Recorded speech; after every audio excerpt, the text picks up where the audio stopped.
Year Masters Awards banquet. We're very glad that you could join us tonight as we are here to celebrate a year of excellence in drama.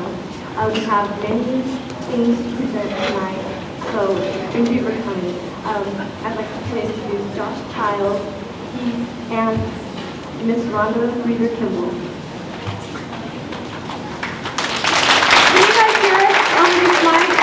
Can you hear us okay? No? Okay, who's surprised? Cheryl, can you switch me? Yeah, can you switch with me? Don't be shy. Okay, we're really fortunate to have Villa Capri, which is an excellent Italian restaurant located off of Academy and Vickers, catering the spaghetti and bread for us tonight, and they've given us 20% off coupons. So when we go through the line, go ahead and pick those up. And we apologize. Whoa. What do I do here, Alex? Is that better? We apologize for the late start. Our caterers and chefs were without electricity until about 5 minutes ago. And I don't know if we have it for the coffee, do we? No? Do we have electricity for coffee? So the coffee will be a little late. But hey, you know, these kids got together and they're serving 120 people for dinner. So that's pretty good. I think we should give them a big round of applause for organizing it. Does everyone have a seat? Okay. All right, well, I'd like to introduce Mr. Josh Childs, the future president of Drama, to give the invocation.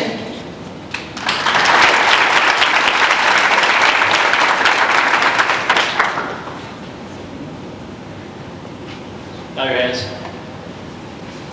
Dear Lord, thank you for everything you've done for us. Help us to have an entertaining, enjoyable evening this evening. Help us all to let this be a memorable experience. This is a big deal for a lot of us, and help us all to keep it in our minds for a long, long time and remember our friends and memories and our families. Let this be a time where in the future we can look back on this and say, wow, you know, that was really great. Amen. I need the comedians and the officers to go through first. And just start right over here.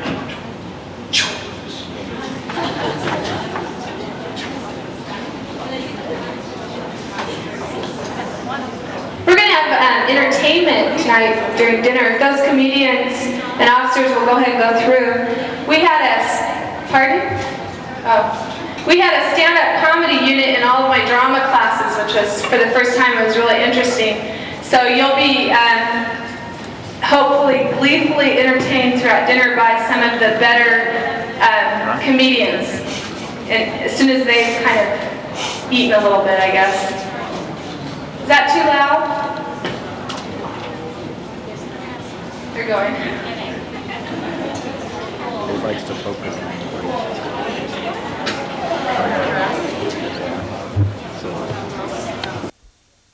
REC on bottom. Hello. Hi. See, he's my name is Josh Childs. Yeah. And I'm an alcoholic. No, I really am. I recently lost a member of my family. I'm very upset. My mom. I can't remember where I left her. No, I'm just kidding. My car. My beautiful, mighty Mercury Comet. I recently lost it. I wrecked my Comet. It's funny how dads have philosophies. When he got me this car, it's a fast car. When he got me this car, his philosophy was, the cool thing about having a car like this, son, is that you know you have the power. You don't have to prove it to anyone, you know? And which basically means don't drive fast. Once I got my new car, he got me a new car, it's a fast one too. And his new philosophy is don't drive upside down, you know? I flipped the last one. Me and Comet went through a lot.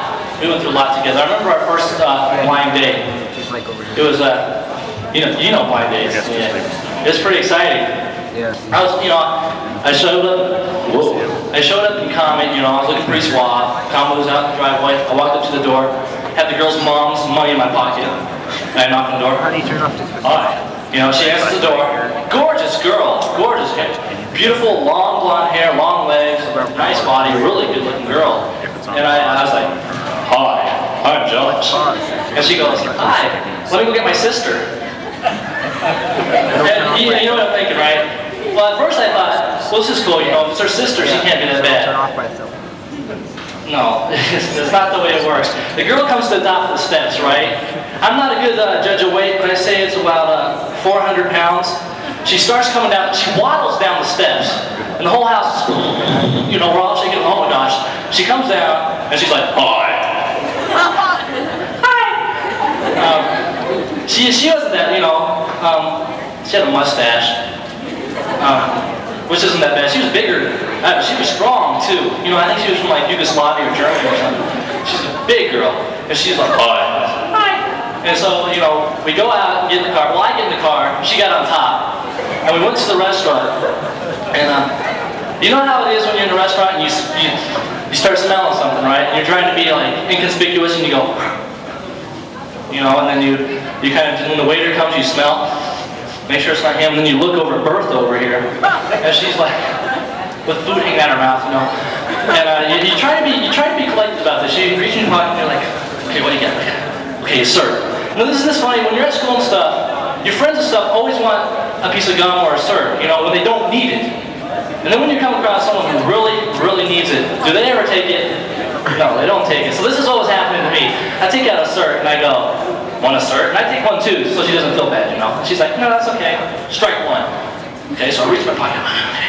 Tic Tacs. Take a Tic Tac. One Tic Tac? You know, Tic Tacs. You have to have like 4 million of them to equal one cert. So I give it to her, and she's like, and she didn't take it. You know, she kind of spit it out again. So it's a strike two. I was feeling, you know, I didn't know what to do. My mom warned me. She warned me not to go on the stage, and I should have taken her advice. My mom's a great lady. I love her a bit in pieces, you know. And someday I'm gonna do something right, you know. It's cool. You have to know how to handle your mom, your parents in general, basically. You have to know how to handle them. My big brother knows how to handle them. He avoids them. He comes in the doorway, looks around for him, heads straight for the kitchen, you know. See, I'm at the point where I know what to do. I just can't do it, you know. I get in, and I run to the kitchen, trip up like a couch, and I fall off the ground. I say, "What are you doing, Josh?" See, my little brother, he's at the point where he doesn't know what to do, and he can't do it. He comes in, he runs straight for his bedroom, slams the door. Okay, he's new at this deceiving business. My mom knocks on the door. Josh, what's going on in there? And he goes, just burned my report card, Mom. We tell him, oh, you know, he's at the point where he hasn't learned that you tell him, cleaning my room, Mom, putting my clothes away. Thanks a lot. You guys have been a great audience. I'd like to introduce the next comic, James Bailey. He's a good friend of mine and a terrible dancer. Thank you, James.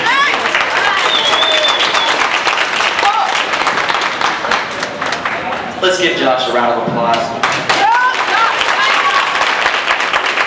He was pretty funny there, I think. Nice. Well, I'm a senior, getting ready to graduate. As Josh said, my name was James. I've been preparing to go to California, so I've been preparing. I've been working out a little bit, you guys can tell. I almost got the bar up. The weight business was a little strange thing to me. At first, my good friend over here, McCoy, he was the one who got me into it and took me up to the weight room. Then he started naming the stuff we had to lift. Like, he said a cookie. I was thinking, all right, we're gonna lift some cookies, dip them into some milk, have some Oreos. All right, this ain't hard. And then he said, okay, after that, we're gonna lift some dumbbells. Why do they give weights the name of a dumbbell? And then, well, you know, in California, a lot of them can dance. So I've been working out, getting ready to dance, taking some lessons. So I'm going to show you guys what I learned. It's pretty good. I think I've improved a little bit. So my first dance is going to be Invitation to MC Hammer.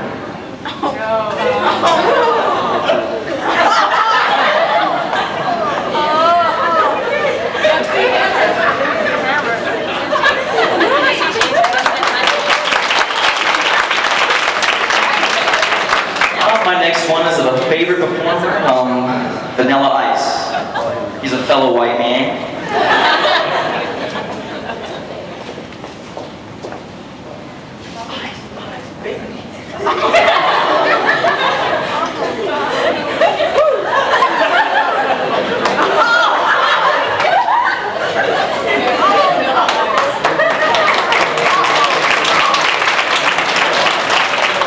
good, huh? So I think with my singing and my dancing, it sounds like a caribou will eat.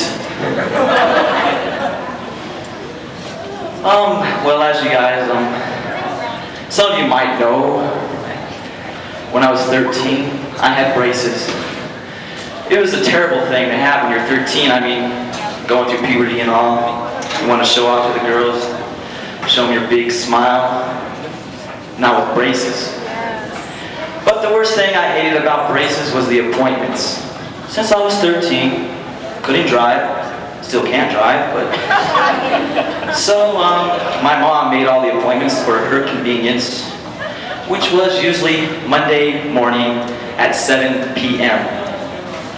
Now, well, I'm a little deranged at 7 p.m. because I was not awake when I woke up, so I thought it was 7 p.m. Oh, big cover up! So I wake up, not really, but I mean, I'm not expecting anything because, I mean, I can't get up at 7. How's the dentist going to get up at 7? And I'm going to trust this person to my mouth. So I go in there, going to, and first you open the door and there's that smiling receptionist. She says, "Good morning, how are you doing?" I mean, you don't want to be impolite or anything, but you know you're thinking to yourself, just shut up and go back to bed. And then she sits you down and then she takes you to the room. And there's the chair, the feat of all time. This chair is about 50 feet in your mind on Monday morning, and it's coated with wax.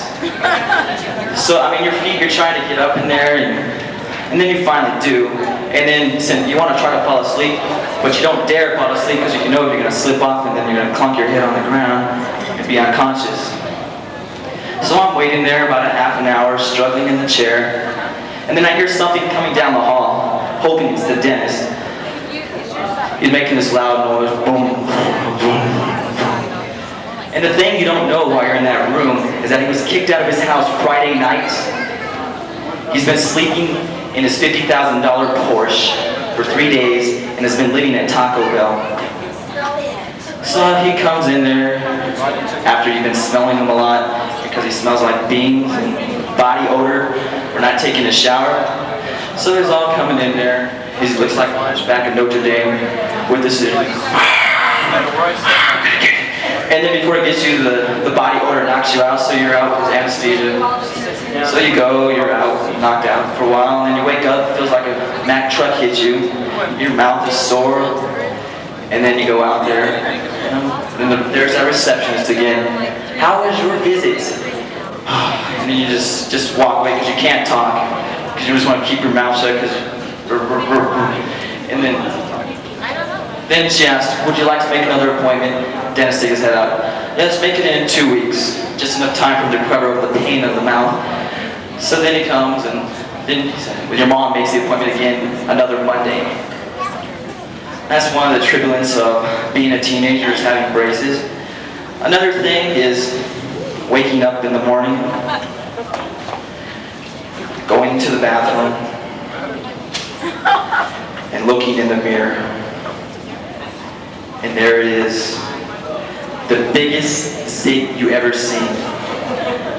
It's 2 weeks from prom, and you're trying to get a date and all that, and you have this thing on your face. So you can't pop it, so you have to go to school, you're walking around, covering up your face. You see about 75% of people in high school doing that. You think they're tired, but they're not. And then you're trying to pop this thing all day, and then finally it comes in the 5th hour. You have a lecture that day for a big test, but your friend next to you is sleeping. And then just on accidents, you reach your hand up to stretch, and boom, it goes. It has a mind of its own. It's on a mission to your friend's neck. It hits him, splatters. You try to cover it up, and you don't say anything. Your friend wakes up.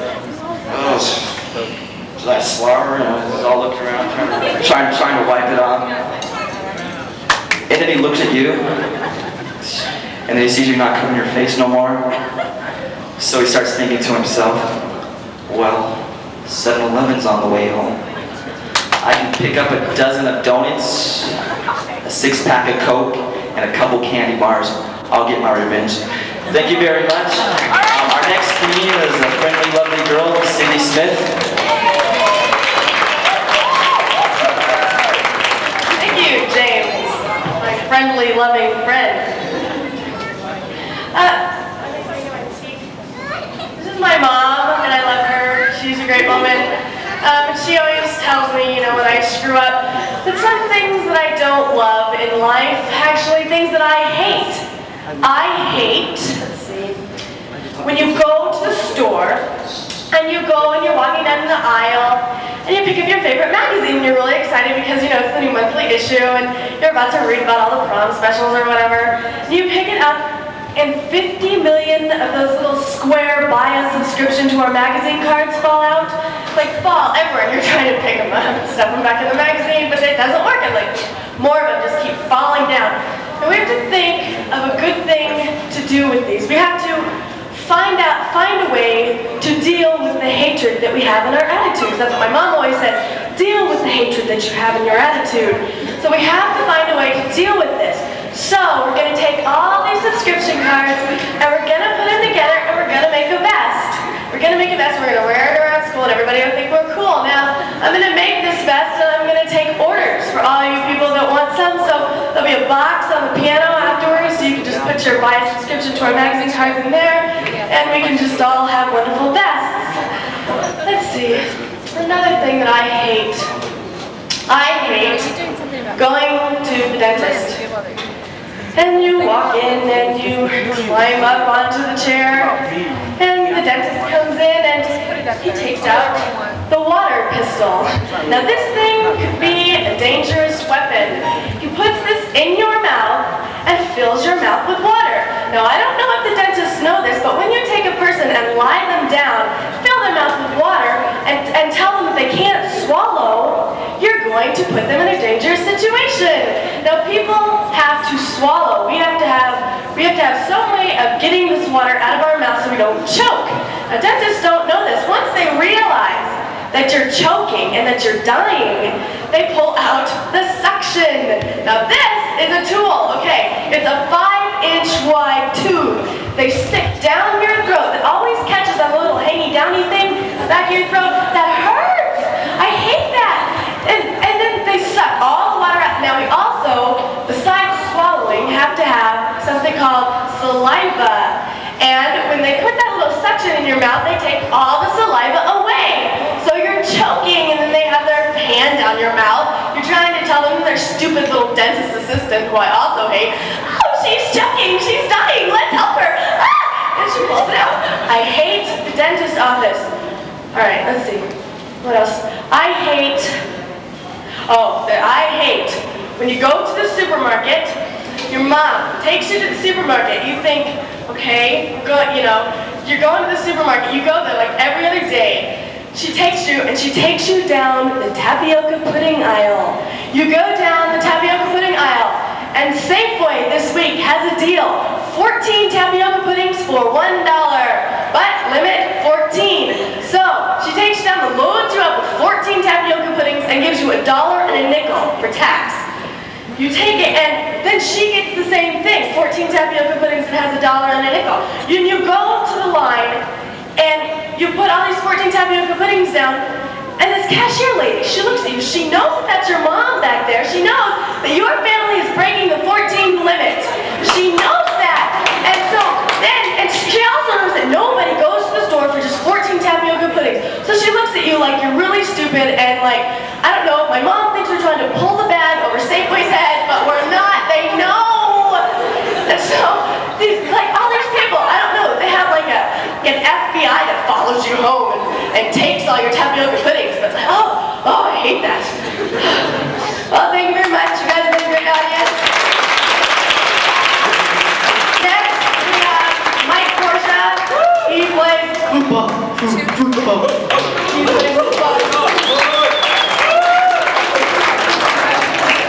Yay, Cindy! I remember when I was in elementary school, right? And then I had to go to the bathroom. And then I was like, teacher, can I go to the bathroom? And she's like, Yeah, she gave you the pass. And you go in there. I would go in there. Make sure nobody was in there looking at the stalls. And then go sit down, right? I'd be sitting there, and then I hear some kid come and say, and I lift my leg so the kid would know I was there. And then this kid,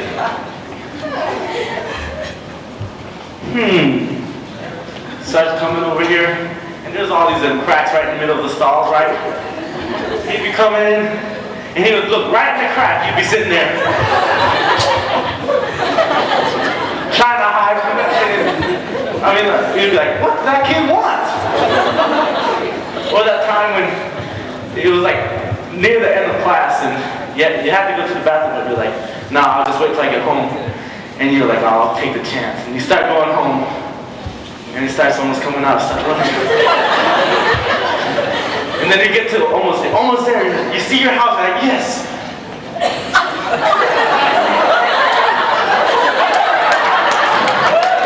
And then there was maybe probably somebody in their house be like, what's that boy doing?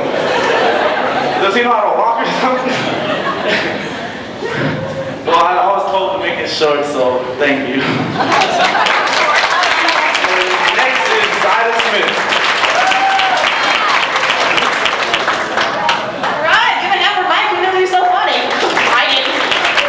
Alright, give a hand for all our comedians tonight. They're pretty good. I'm impressed. I must say.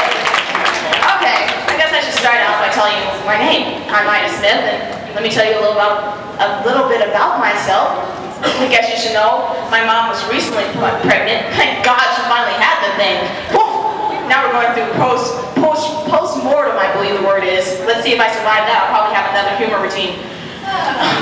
But, I mean, in her early pregnancy, she was fine. And then we started to progress. And she became the exorcist personified. Give me the dang remote control. I'm sorry, Mom. Here you go. I don't know why I touched it. Oh goodness. I won't touch it ever again. And you're like, well, we can make it through this. This is cool. She's only the exorcist. But then as her pregnancy progressed even further and she was out to here and her back hurt and her feet were swollen, she was no longer the exorcist. She was actually the devil. It's like, do you kids want to die? No, Mom, we don't. Nate, Pee-wee, run! And why aren't you kids helping me? Gee, Ma, I don't know. I must have taken leave of my senses for a minute there. Where are Nate and Pee-wee? Outside playing? I believe that's what kids do. I'm told. I can tell them to stop it if you like. I mean, I guess they thought they took it into their head that to go outside and staying here in hell with you. I told my mom this joke. I must say, she said, I didn't think that was funny. And speaking of bizarre behavior, a lot of you have children here, let's hope so. And I'm sure they told you about the girls whose hair that goes up to here. I mean, like they use a can of hairspray every day. What is this? I mean, don't they realize we're talking about them behind their back? I mean, don't they realize every time they walk by, we turn to each other and go, I mean, you think they get the hint and stop doing that. I mean, what is this, some primitive ancient weapon or something? The person with the hair still standing up wins? I mean, even guys do this. The other day I saw a guy with hair up to here, standing straight up, and he was white. I was like, my God, I didn't know they could do that. Can you imagine how much hairspray that took? I mean, I guess for the guys, what is it? I mean, the guy with the spongiest hair wins, the gladiators of the hair. Speaking of, guys and girls, have any of you ever been on a blind date? Well, I haven't, but I have plenty of friends who have. Last summer, me and my friends who were about to go off to college were out cruising the Ave, that team thing. And we picked up this guy. That was okay because it was only one of him and 6 of us. And my friend called him the next day and he goes, well, I have 2 roommates. She goes, well, really? So do I. And so she goes, invite him over. And so they show up at the door, and of course I answer the door. And my goodness, I don't know what, but I'm pretty sure one was actually a neo-Nazi from, I don't know, Hitler's time. I mean, the ultimate neo-Nazi. I mean, blonde hair, obviously a dye job. I mean, tattoos up and down his arms. I mean, and black all over. His shoes were black, his socks were black. I'm like, excuse me, I'm gonna go hide in the corner over here, okay? And the other guy, what was he, 30, 40 years old? I realize now he's only 23, but at the time, I mean, his hairline started back here. I'm like, and his teeth were green. How do you get green teeth? I want to know. Something like green eggs and ham or something. Okay, let's get off the dating thing. Oh wait, no, not yet. Do any of you have a friend? They're the sweetest, most kindest person you know. I mean, a friend that's so innocent. It's sort of like matching Mother Teresa with a boyfriend. You can't do it. You just can't do it. And then the stars must be in alignment. Jupiter is in the 7th house. I don't know what it is, but suddenly they get these spurts of hormonal frenzies. I mean, they suddenly become Mae West, Madonna, and Marilyn Monroe rolled into one. It's like, yo, baby! Hey, you want my phone number? I got it right here. Look at that. That's my phone number. Hey, did you see him? He was hot. Well, he was hot. I want to have his children. And you're like, well, I'm gonna go away now, okay? You're scaring me. Okay, let's get off the dating thing. Oh, let's talk about those things that just make you go, I mean, have you ever walked into the dentist's office, you sit down in the chair and you look up, and you notice your dentist has the cleanest nose in creation. I mean, the straightest, the cleanest nose hair you have ever seen in your entire life. Nose hair that would make, I don't know, like a nose hair person go, wow. I mean, what is this? Before you come in, is he standing there going, nose check, no, nurse, nose check. You see anything? Okay, cool. Call in the next patient. And what is your idea of what is the funniest thing you could possibly do? My idea is to be stuck in an elevator with at least 10 people. I mean, just imagine what fun you can have. You can have imaginary friends, you can be psychotic, you can have airborne diseases. It just, I mean, and everybody else is nervous, so you can take charge of the situation. Hello? The elevator's stopped. Oh no. You know, my doctor said I should never get stuck in a stopped elevator. My friend here, Debbie, you can't see her? Oh, that's okay, I can. She used to be a serial killer, but she's not anymore, I think. Just imagine, that's fun. And it's thinking about politics, which I don't think about much, but when I do, I have very strong opinions about this. Like flag burning, for instance. You know, some people treat flag burning like we only had one. Like it was the original flag that Susan B. Anthony made. Oh, come on. My motto is the same as Doritos. Burn all you want, we'll make more. Thank you very much. You guys have been a great audience.